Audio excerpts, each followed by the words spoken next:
How's it going, everybody? It's Riley's Redzone here, back with another Redzone's roster previews episode. And in today's video, I'm going to be taking a look at the Philadelphia Eagles.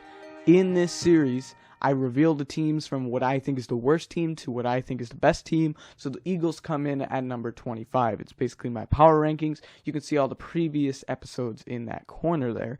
And in this series, I take a look at every single player. I project whether they will make the team, be on the practice squad, or be cut. And I also predict how many games I think that team could win. And I also give out some awards to top players that fit the category. So, with that being said, we're going to jump right into talking about the Philadelphia Eagles. Now, before that, I'm going to do what I do in previous episodes and talk about the coaching staff quickly. So, the Eagles bring in a new head coach, Nick Sirianni. They bring him in over from the Colts. At first, I think we kind of thought it was because of the Frank Reich connection. Maybe they were going to try to fix Carson Wentz. But then it is revealed, of course, they trade Carson Wentz to the Colts with Frank Reich. So that is clearly not the case, and they are moving forward with Jalen Hurts. So we haven't, Nick Sirianni is a new head coach. We haven't seen him a whole lot in a top role. He does have an offensive mind, which to me was smart. It ended up, working out for a Super Bowl with Doug Peterson, but then this past season was not very good for them.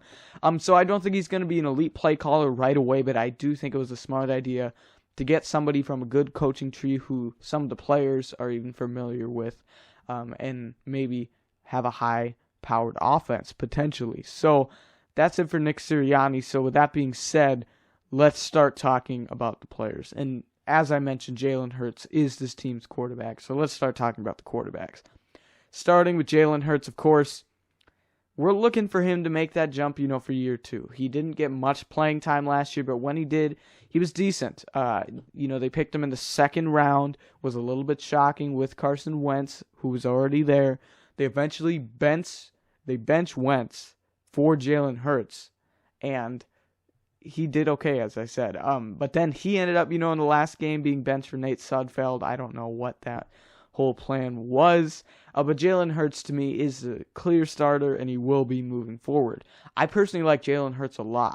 I liked him coming out of last year's draft, and I do think he can take a big step up this year. I think, obviously, his mobility is going to be his big strength. He's pretty quick. He can be mobile outside the pocket, something that Wentz was relatively mobile, but Hurts is on another level of that. So I do think that he has very high upside and could even be a dark horse, like, MVP candidate type of player. We've seen some players take some second-year jumps before, so maybe with the confidence of him being a starting quarterback, that could prove to be the case. And I talk a little bit about fantasy in this series. Fantasy football, I think Jalen Hurts this year is a really good choice if you can get him in the later rounds, because of his upside with the running ability. So he needs to develop, obviously, a little bit more. He's not a perfect passer at this point, but I do like them moving forward with him, and he's on a cheap rookie deal that I know there's a lot of still speculation with maybe Deshaun Watson coming over, but to me, I think that they go with Jalen Hurts for a year. I truly think he's going to succeed, but even if he doesn't, you have the luxury of having him on a rookie deal that you can switch to somebody else that better fits the offense if needed. But I truly feel really good about Jalen Hurts being the starting quarterback of this team, and I think potentially he could have a really, really good season. And behind him, they choose to bring in Joe Flacco. Played with the Jets last year, did get a little bit of playing time when Darnold was out. He's okay at this point in his career. He's a fine backup. Good idea to get a solid backup given, the uncertainty of Hurts above him. So I definitely understand doing that. He is going to be a pure pocket passer. He's not going to offer anything mobility-wise. But he still has, a veteran leadership, which they need in this quarterback room. And I think if something were to happen to Jalen Hurts, they'd be okay for a few games if needed to go to Flacco. He still has something at this point in his career. And then relatively recently, they actually brought in Nick Mullins, who was a backup quarterback for the 49ers last year, and over the past few years, with how much Garoppolo has been hurt, he's gotten a relative relatively good amount of playing time just based off those injuries. And I actually think he's a relatively good quarterback. I could see him as a backup on a team. I just don't see that many teams keeping 3 quarterbacks nowadays. So I just don't see the space here with that. But I do think that maybe, for example, if we were to go on the practice squad like I have him being projected, another team could take him as a backup. Otherwise, he's a solid option as a third if they did want to keep him. So I do like the depth of this quarterback room. You feel really good in that. But definitely we're looking for Jalen Hurts to take that big step up. And I personally believe that he could be one of those top candidates as like a dark horse MVP that I'm going to throw out this year. So with that being said, with the quarterbacks, let's jump into the running back position. This team is very filled with depth in multiple positions that you're looking for players to progress the guys that are starting, like we'll talk about in this running back room, but you also have a lot of guys that I feel like could be roster level players on other teams, but there's just so much depth here already. So, as I mentioned, wanting some progression, Miles Sanders has tremendous upside still as a running back, a good option for fantasy as well, but we need to see that big level up. He's had a little bit of injury issues. We're looking for him to just be consistent. I do think that he can be, and I do think he takes a step up this year. But we, once again, need to see that he's very elusive. I think he's relatively good at receiving. So he is an all-around pretty balanced back. That is pretty good to have on your team like this, especially with who else you have in this backfield. You can kind of mix it up. Because you have a guy like Kerryon Johnson, who they bring in from Detroit, kind of a surprise cut, not really, but a good player who has started a little bit over the past few years. I think he can be more of this power back for this team. I know they have Jordan Howard, who I'll talk about in a little bit. He could definitely be the power back, but I feel good enough with Kerryon Johnson that they don't need to keep Jordan Howard on the roster. So I think that Kerryon just never really got a full opportunity in Detroit. Every time it seemed like somebody kept stepping in front of him, whether it was DeAndre Swift, Adrian Peterson. Just never, to me, really got that chance to be the number one player there. So I do think he could still be a good secondary guy, especially with if Miles Sanders were to ever be hurt. But an intriguing player behind those two is Kenneth Gainwell, a rookie they take out of Memphis this year, and I think it really works well for him to be in the role he will be in because he's he played mostly running back, but he's really, really good at receiving, similar to an Antonio Gibson, who also came out of Memphis. It seems like Darrell Henderson, another example. They all seem to actually be pretty shifty and good at receiving. So he's next in that line. And he will offer the receiving ability, which maybe Sanders is okay at, but Kerryon to me is okay with. So I think he could eventually be like a third down guy as a rookie. Has some upside. I don't know how much he's going to get on the field right away, but he definitely has the upside as he offers some different skills. And then behind you have Boston Scott, who over the past few years has proven to be a pretty good backup, step in when needed. A pretty good power guy for his size that he has. He's on the shorter side, smaller side, but he does offer some explosiveness. So I think that's great that, as a fourth running back there, that's really good depth. A lot of teams would be looking for him to be, a backup or even a third, really higher up there compared to what he is here. Then behind him, they have Jordan Howard, as I mentioned. I just don't think he's quite NFL consistency with what they have already here. They could keep 5 running backs. It came down here. I'll talk about later basically whether they keep 6 corners or 5 running backs is what it came down to for me. And I just think they don't have as much depth in a room like the cornerbacks that I wanted to keep some more there. But I still think Howard has the power ability, but I've already used up, within the first 2 slides here, the 2 players that you can have with unlimited experience. I'm going with Nick Mullins and Jordan Howard.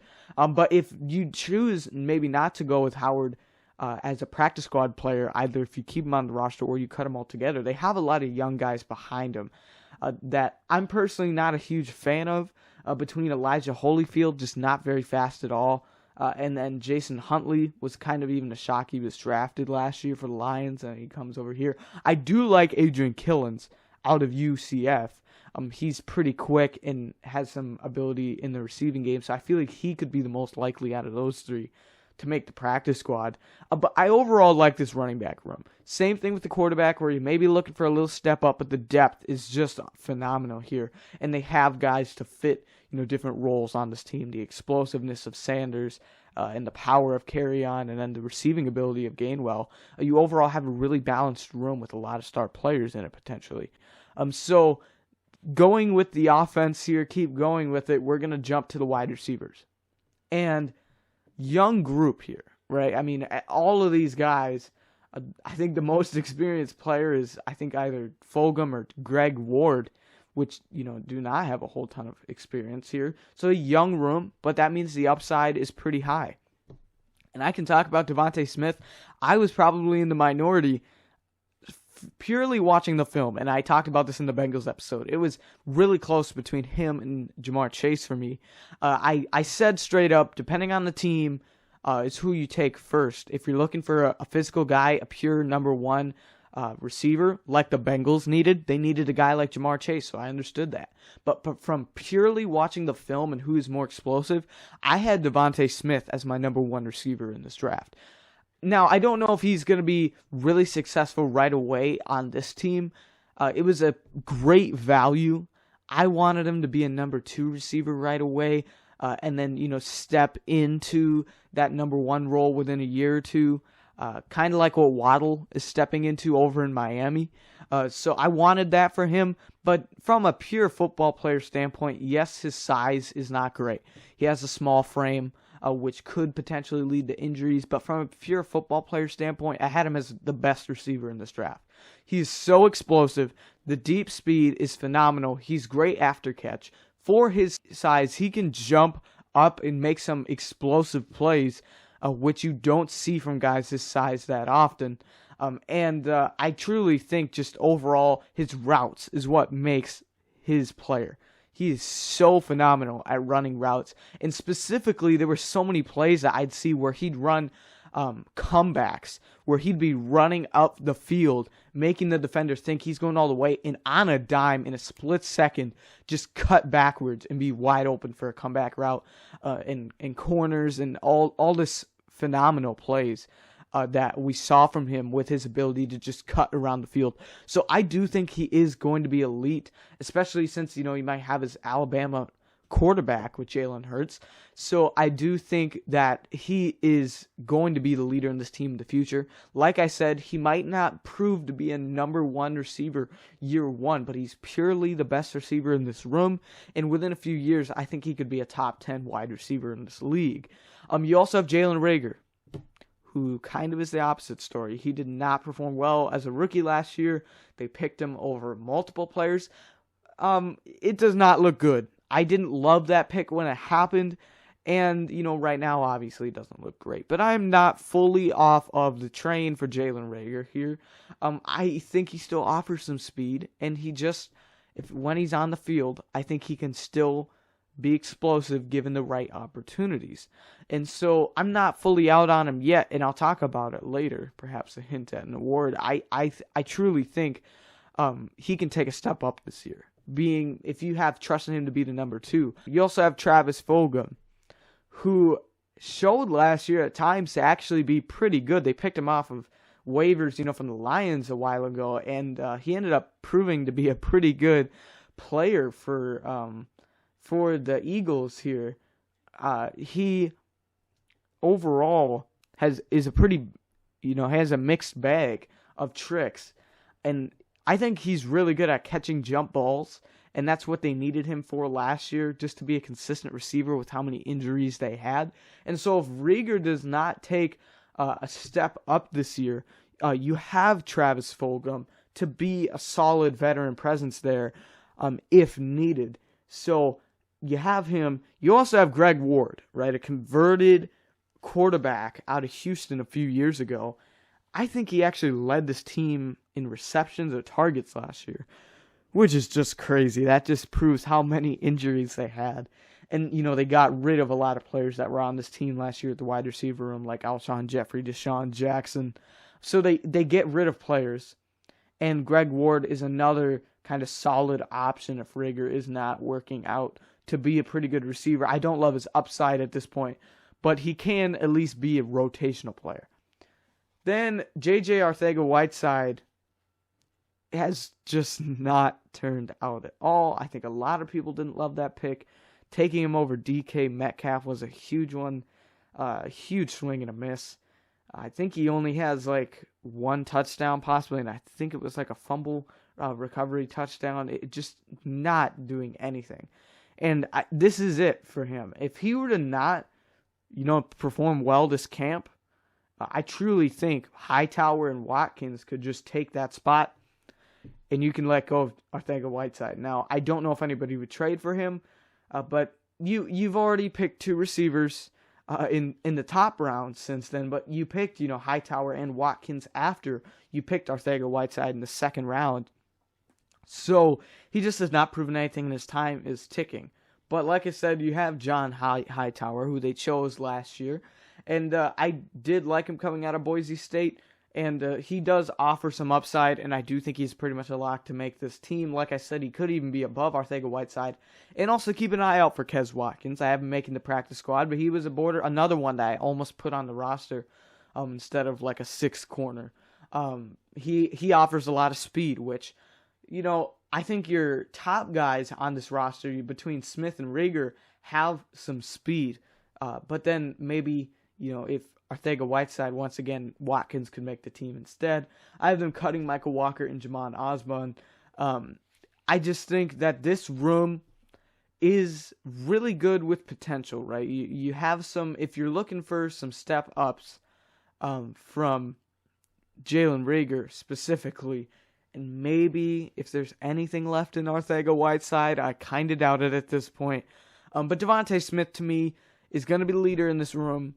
I do like him as a fantasy option, given he could potentially be a number one receiver. I think it's a pretty sure thing he'll be a number one receiver in this offense. He might not put up Justin Jefferson rookie numbers, but I truly think that he can be one of the best receivers in this class. I had him ranked at number one, if in the future could be a really, really good wide receiver. So I feel relatively okay with the wide receiver room. Now, the tight end room, we have a little bit, of a controversy here with Zach Ertz. Right now, you pretty much have to give it to him. Ertz was a good player for a number of years. He's kind of fallen off a cliff at this point. He is a shell of himself. He still, to me, is a starting caliber tight end. But I think specifically for this team, Dallas Goedert is a better player and has proven to be, I think, a decent option for this offense. Ertz supposedly wanted to be traded this offseason, didn't get his wish, and he has not been traded yet. And I do think you still could get something for him. But, yeah, it's just, I feel bad for Goddard, honestly, in this situation, because I think Dallas Goedert was a great pick, and he's finally given the opportunity to maybe step into the pure number one role. He's kind of slowly been taking it from Ertz over the past few years, and they just didn't trade Ertz. So that's why I have Ertz in the center there, even though Goddard is your number one. Just because we don't know what's going to happen with Zach Ertz. Because obviously he wasn't going to hold out and ask for a trade. We've seen literally everybody now, including Aaron Rodgers since my last video, and Deshaun Watson showing up, because it's literally impossible with this new CBA. So at this point, I don't think Ertz is traded. I just more so, for example, for fantasy, feel bad for Goddard, because I think he could have maybe had a borderline top 5 season as a tight end this season, but he might not be given all that opportunity. You're also, you have a third tight end battle, which could turn into a second tight end battle if they were to get rid of Ertz. But they have Jason Kroom, who I like a lot. They brought him in from Buffalo last year. He caught one touchdown in his first game. I think he can make this roster. I think he has a higher upside. Caleb Wilson, who was Mr. Relevant a few years ago for the Arizona Cardinals, he has not done a whole lot, but I do think he has a little bit of upside. You have Richard Rodgers also competing for that third spot, of course, known from that onside kick, but he truly can be an NFL roster level tight end right now. So that's your battle that you're looking for, that third tight end spot. And like I said, it could be a second if they were to, trade Ertz. I doubt they cut Ertz at this point. And then it's interesting, they also have a few players that are trying to convert to tight end. I feel like we're seeing that a lot this year. They have Hakeem Butler, who I liked coming out of Iowa State a few years ago, picked by the Cardinals. Then he plays wide receiver. I think he was on the Panthers for a bit, maybe.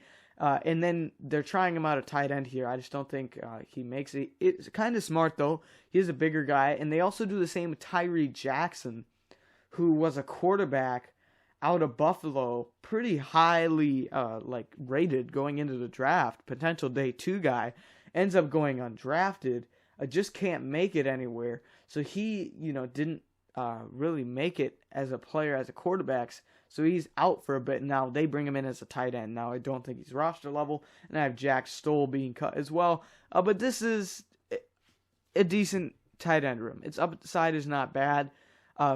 It's not great because, honestly, of Ertz kind of weighing it down at this point. Because if you get rid of Ertz, to me it's a smart idea because you can get that salary off the books. You can gain a draft pick because, let's be honest, I don't think Zach Ertz offers you that much at this point in his career for how much money he can be making. And Dallas Goedert is ready to take that mantle up. So I truly think it would be a good idea just to get rid of Ertz here and let Goddard blossom into a top tight end. So that's the situation at tight end. And let's jump to the offensive line, where you're bringing in a lot of similar faces from last year, right? You really only bring in one new guy for this offensive line. You do lose a guy. Jason Peters, another guy who's kind of a shell of himself. They ended up letting him walk in free agency, not really surprising. But then you're really looking for Andre Dillard, who they spent a first-round pick on a few years ago. They kind of let him develop under Jason Peters, and now it's time for him to step up. And I liked him coming out of Washington State, and I truly think he still can be, we liked it because of his pass blocking. And I truly think he still can offer that, but we need him to take a step up. I don't love Isaac Sumelo at left guard. He's just kind of a borderline startable player to me. But the rest of this line, like the center and the right, great. Like, probably if you were to, rank top line trios, that's up there. Jason Kelce, still one of the best centers in the league, no doubt. That's why I was shocked they picked Landon Dickerson, but the value there was pretty good. And Jason Kelce is getting up there in age, but he's still an absolutely great player at the center position. And then you also have Brandon Brooks, who was out that entire season last year. So he was, out for a while. But he is coming back from that injury, of course. That's going to be hard for him to, bounce back. But he is a top guard in this league for sure still. And then Lane Johnson, for the past however many years, has been a great right tackle. I mean, this line, I don't feel great about Sumelo at left guard, but I do like Dillard at left tackle, even though he doesn't have a whole ton of experience. So this is a really, really good offensive line, probably the best, if not one of the best, that we've looked at so far in this series. The depth is not great. It's okay. It's not too bad compared to some other teams we've seen. But Jorlan Mailata, of course, like a converted, I think he was from Australia with not much college experience. He's proven to be okay. Don't feel great about him starting, but, and if an injury were to happen, he could fill in for a few games. Nate Herbig did that last year on the line, actually performed pretty well when injuries started to come up here. As I mentioned, they picked Landon Dickerson. I was shocked because they have Jason Kelce, but the value there in the second round, I understood the pick. He is also coming off a huge injury. He injured it towards the end of the season for Alabama. So that'll be something to watch out for, but you don't need him to start right away. So that's why I love that Dickerson ended up going to a team like the Eagles, because he can sit behind Jason Kelce and develop. They also have Matt Pryor, who has not done a whole lot coming out of TCU here. So his time could be ticking. But I absolutely loved the Jack Driscoll pick. They also picked Prince Tega Wanogho last year, and I thought those two were like absolutely steals in the draft. They ended up letting go of Prince Tega Wanogho, but they still have Jack Driscoll here. To me, a great option can be that swing tackle. I actually like him more than Jordan Mailata, even though Mailata has been in the system here longer. So I like him as a backup right tackle. They have a whole ton of names behind him here. I only have them keeping center Ross Pierschbacher they picked him up from Washington, and I have them keeping him on the practice squad. The rest I just don't think are NFL level between all of those names. So I like this offensive line a lot. I think it's one of the best in the league, for sure the best we've looked at. It's great. The depth, is decent. This is overall, I feel really confident in this offensive line for sure. So now we're going to jump into the defensive side of the ball, starting with your edge rushers. You have Brandon Graham, who, at one point was one of the top pass rushers in the league. He's still very, very good. He may not be, a top 5, top 10 guy consistently, but he is very, very good, and I still feel very confident in him being a leader on this defensive line. And I still think he has the potential for a close to 10 sack season if he really comes out on fire. They have Derek Barnett, who, to be honest, has not, been the greatest player coming out of Tennessee as a first-round pick, but pretty solid for sure. He kind of had to start on the bench with other guys like Michael Bennett and Vinny Curry taking up playing time, but he eventually, I think he's a solid player at this point in his career. He's not been an elite one, but a pretty good pass rusher. And if he's not performing, you also have Josh Sweat, who really just stepped it up last year. I think he's an elite rotation. Bring him in on third down. Quick pass rusher for sure. And I think his upside might be the highest out of the group here, potentially. And then they bring in Ryan Kerrigan, a great pickup. Obviously, another guy on this team that's maybe a shell of himself, not quite what he was, in Washington early in his career. But he's still, to me, is a startable player, a good rotation guy at this point in his career. So I love them bringing him in. And then they also have Gennard Avery. Not really done much since his trade from the Browns. He's kind of, he's kind of an outside linebacker, but he's probably with the new players they have closer to a pass rusher than he really is a coverage guy. So I truly think that this edge room is very, very good.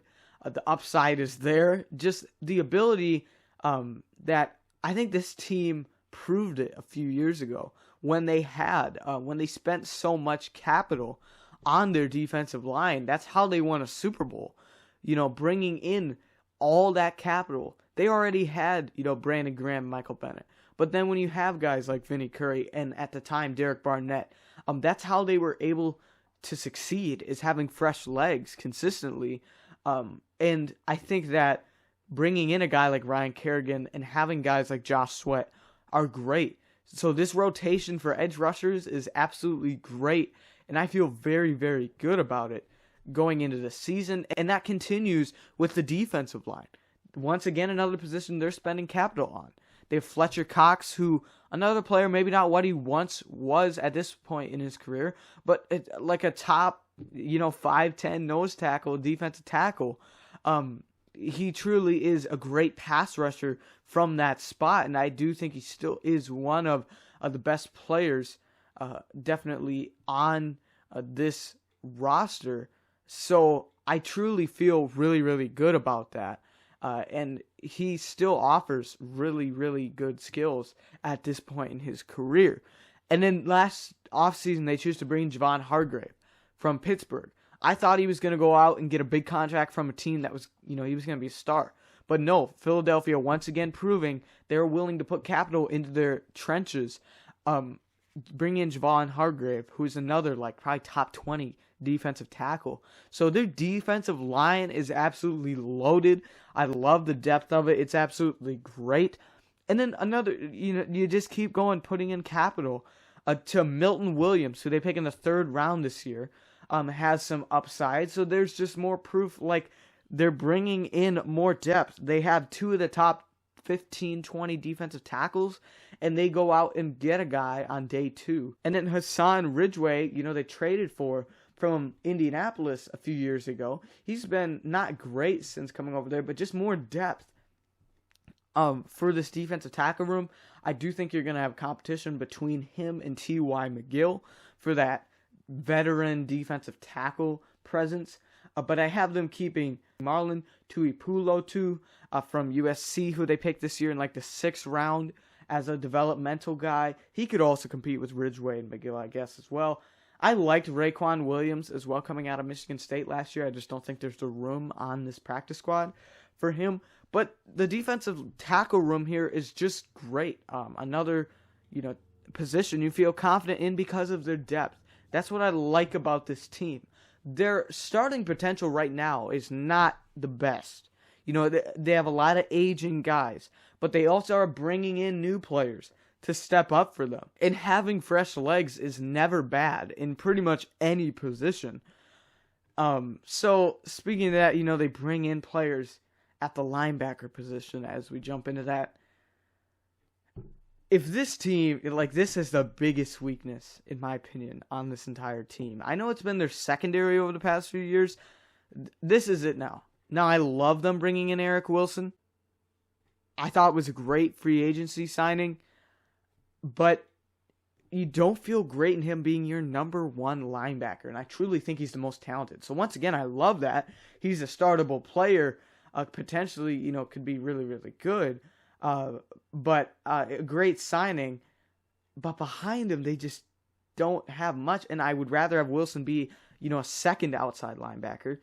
TJ Edwards, who was an undrafted rookie out of Wisconsin a few years ago, did make his way onto the team, and he's okay, right? He's developed. I'd rather have him be a rotation guy. Instead, he's going to have to basically be a leading tackler, for example, on this team. And I just don't feel very good about that at all. Same with Alex Singleton, another guy who's developing. Both of those two are getting better, which is what you like to see. But I just think that he doesn't have a whole lot of upside. I do like their bench, this bottom 3. I do think that besides Eric Wilson, the potential for guys like Davian Taylor and Jacoby Stevens are higher than Edwards and Singleton. So within a year or two, we could see that changing of the guard. I liked Davian Taylor coming out of Colorado. He was kind of a hybrid converted safety when they bring him in here to play linebacker. And I like his upside, and I truly think he could fight himself into a starting role potentially very soon. And similarly, they bring in Jacoby Stevens from LSU this year. Another converted safety. They list him as a linebacker on their roster. So he can come in here and be some depth as well, maybe a hard hitter. So I like the upside of those two players. They also have Sean Bradley, who I liked out of Temple last year. Not great with speed, kind of similar to a TJ Edwards, honestly. I just don't love the upside of those starting guys, so you might look to change some stuff soon. They also have Patrick Johnson, who I liked coming out of Tulane this year. He was kind of also an edge rusher, but they have him listed as a linebacker on the roster as well. So I have them keeping him on the practice squad, and I don't think Rashad Smith is NFL level. So this is truly the biggest weakness on their team. I like the players they have, but just not all of them, basically, and where they're at. I love Eric Wilson. I like Davian Taylor and Jacoby Stevens and Sean Bradley, but I don't want Eric Wilson being my number 1 linebacker right now. He's developing into that, but I just don't feel confident in that. But once again, credit, that was a great free agency signing. Now let's jump to the corners, who actually just had some movement within the last few days. So starting with Big Play Slay, of course. He, I don't think personally performed up to a top level last year for the Eagles. They bring him in from Detroit. They needed a corner help badly. He's still, to me, though, just because of one not, top 5, top 10 corner a year, you can't write him off. I think he's still a very, very good player and a number 1 corner at that. So I almost put him, I think he's one of the best, probably top 3 defensive players on this team, no doubt. So he's really, really good still. And so no doubt in my mind, he still can prove to be a top 15, top 10 corner. Then Avonte Maddox, who has dealt with some injuries over the past few years. I like him a lot. I really thought he was developing into a startable corner for this team. But then he deals with the injuries. But this year, I think he can finally step it up and prove to be a number 2 corner for this team, a potential breakout. And then they also, just like a few days ago, bring in Steven Nelson from the Pittsburgh Steelers, bringing some veteran leadership and some depth, which they desperately needed. As I was making up their roster, I was thinking, I don't feel good about having a guy like Josiah Scott, Michael Jacquet, Nate Meters on their team. And so bringing in Steven Nelson was a really good idea, one of the top free agents remaining. So really, really good signing there. I think he can come in right away and be a starter, whether it's in the slot or on the outside maybe, and just overall bring some depth to this team. Then they bring in Zach McPherson out of Texas Tech. I was a little shocked at that pick that early in the fourth, but he'll be okay, I guess, for them. He could be a rotational player pretty quickly, just with how much depth they don't really have, because they have Craig James, who has stepped in at times, and then they also have Kayvon Seymour, who also has kind of just stepped in at times. They've dealt with so many injuries, so it was great to me bringing in Steven Nelson. And then Zach McPherson will probably make an impact. I picked two guys.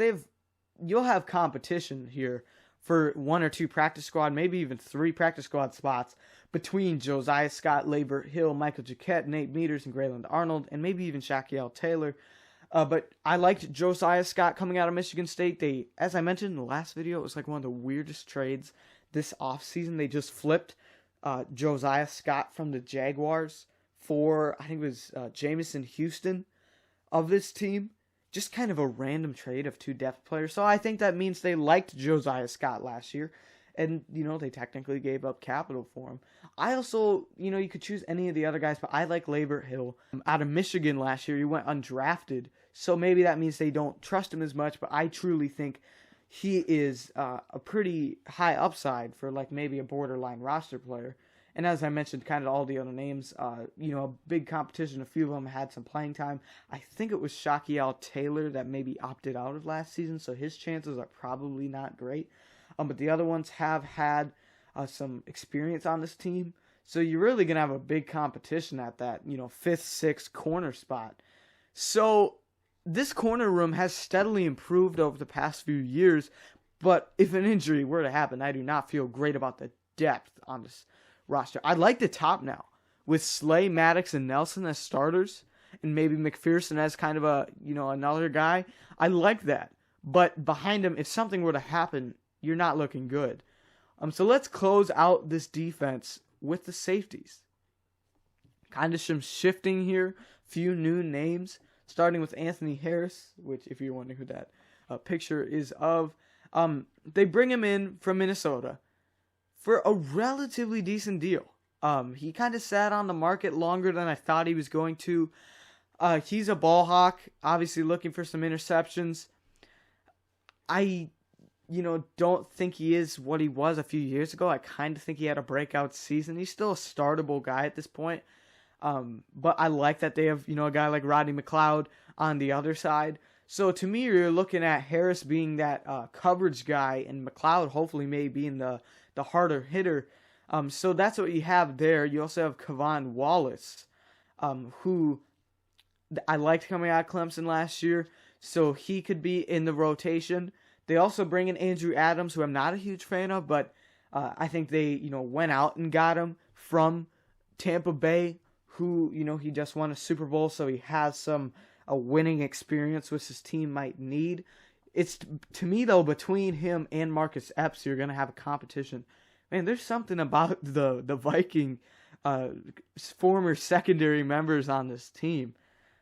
Between like Craig James, Nate Meters, Anthony Harris, and Marcus Epps, and then Eric Wilson too. I mean, just really interesting on that. And then they also have Elijah Riley, who I think is being cut, but that competition between Adams and Epps will be for that 4th spot. But this is a decent safety room. As I mentioned, like Harris to me kind of had like I'm not going to say a fluke season, but just kind of to me that will end up being his career season in the end. So I don't feel great about him being a top safety, but I do like Rodney McLeod still at this point in his career, and then Kevon Wallace can eventually be, a starter or a rotational player. So that's okay. Let's talk about the special teams quick. Jake Elliott, great kicker. Feel really, really good with that. Rick Lovato, good long snapper. I don't love the punter. Aaron Sipos has like no NFL experience pretty much, except for being on the Lions like competition last year. But they let go of Cameron Johnston, who ended up going to the Texans. I was not even a huge Cameron Johnston guy, but I think he would be better than Aaron Sipos at this point. I feel like they could bring in somebody else personally, but that's what it is. But I do like their kicker and their long snapper. So let's jump into the schedule. And if you've been watching the last few episodes, we have a big jump here. I had the Falcons, way back a few episodes at 5 wins, but the rest, the next few were all 4. Well, we've got a jump here up to 6. And as I mentioned, that might happen. We're rankings. I'll have teams above other teams that end up having a better record. Like we could have in a few episodes a team that still has 4 or 5 wins just based on the schedule. But I rank the teams on their roster and their coaching and overall team building. So the schedule does not equal their ranking. And honestly, a big reason for the schedule jump is their division. I've been splitting all the other teams. Which, speaking of splitting, if you are new to this series, what I do is I give automatic L's and automatic W's pretty much based kind of off my rankings, but just like situational football games. We have not gotten high enough where we have any automatic wins yet, but we will eventually. So for now, you're going to see some red L's. Those are the ones I'm saying they're going to lose this no matter what. But then the 50s basically are color-coded, so that game goes with the other one that is that same color. So that might mean there's similar ranks. It's both home games, both away games, that type of thing. So I'm basically saying they'll win 50% of those games. They'll win one of the two. They'll split. So, like I said, this team has a pretty winnable schedule, even though they have a new head coach. If the over-under was at 6.5, I take the. If it was at 6, I personally don't think this team is like a 6-win team, honestly, but just their schedule, to me, will equivalent to that with being in the NFC East. The Falcons is what they start with, so that's a winnable game. I do think the Niners bounce back this year. I have them splitting, like I said, the divisional games with the Cowboys. The Chiefs are a tough game. The Panthers, I think is a winnable game. The Bucs, tough game. Raiders and Lions, I've already revealed they're winnable. Chargers, I think, are really good with Justin Herbert. The Broncos, at this point, it's pretty much off the table. They're not really going to get a quarterback, I think. So the Saints, I do think, still have a pretty good team, even though their quarterback is in question. Then this is the final stretch of the schedule is where we could really see an interesting playoff situation. Because, besides the Cowboys, you don't play any of the other divisional games until week 12. So, I have them splitting the Giants. Also interesting, another kind of Rams thing, but for them to be at New York 2 weeks in a row, I almost wonder if they wouldn't go back to Philadelphia, which is kind of weird. I don't know if that's happened much, where you go from the Jets to the Giants or the Giants to the Jets, both in MetLife. So that's kind of interesting. They have a really late bye, and I'm personally a fan of late buys, but specifically for teams that are actually contending. Now, I realize anybody in the NFC East could make the playoffs. I mean, I have this team at 6 wins, and I don't even think they're much better than the Jaguars or the Bengals I've recently revealed. But I don't think a late buy is going to work well for this team. I like late buys, but this is really, really late. I like the late buys for good teams, really, really good teams, because instead of having to mess around with maybe giving some guys extra rest, 17 or 18, which you still could for those weeks, to me, you can give your guys some rest, especially if you're a veteran team, for example, like the Bucs or something like that. You can give their guys rest then and get, keep going on to the playoffs. But if you're kind of a borderline team, I like a middle bye, because maybe you're not doing the best and you need to regroup. So you get your bye, and then that gives you more time to get on a hot streak for the rest of the season. But the good news for this team is after that bye week, in fact, even, not counting the bye week, well, I guess, you wouldn't count that because it's not a game, but the last 6 games, I think, are all winnable. You play 4 division games to close out your schedule, the same team twice within 3 weeks. I mean, this is quite a unique schedule. I feel like the schedule's really changed with them moving an extra game in. this team could come out of nowhere, coming in there with like 4 wins or something, 5 wins maybe, and then just creep into the playoffs with this end of the schedule. This is probably the best schedule any team has had yet. So I have them going 6-11.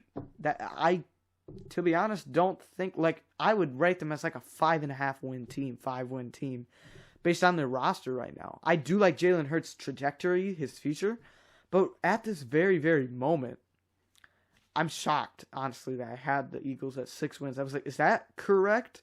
Yeah, we're making that big of a jump. So now let's give out some awards.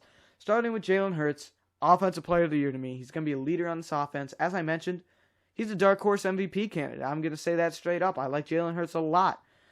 Defensive Player of the Year, I've been debating literally all day making these graphics for who I'm going to give it to. At one point, I had Darius Slay because I just thought that maybe there'd be a regression for Fletcher Cox and Brandon Graham. But I'm going to give it to Fletcher Cox, actually, I just think he's still, at this moment, is the best. But within a year or two, probably can move over to Darius Slay or somebody else. My breakout player of the year, and like I said, I'm not a huge Jalen Reagor guy. Just looking at the team, though, I think it's going to be Jalen Reagor. I think it could also potentially be Avonte Maddox is my other one, but I truly think it's not because I believe in Jalen Reagor to take a huge step up. I think it's because he basically has to. He would pretty much have to walk out there and not do anything to not get a huge breakout compared to what he did last year. He's pretty much locked in to be a top 3 target, I believe a top 2 target in this offense. I don't see how you couldn't do any better than what you did last year. And my Rookie of the Year is clearly going to be Devontae Smith. I mean, like I said, he was my number 1 receiver in this draft. I think he's going to be really, really good.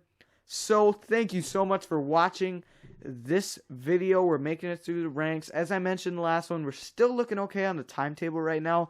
But I might eventually have to start cutting out the graphics because that's what takes the most time. If that ends up being the case for making it through this series. So with that being said, we're going to keep on going, with these teams. So thank you so much for sticking around this late in the video, and I will see you in the next one.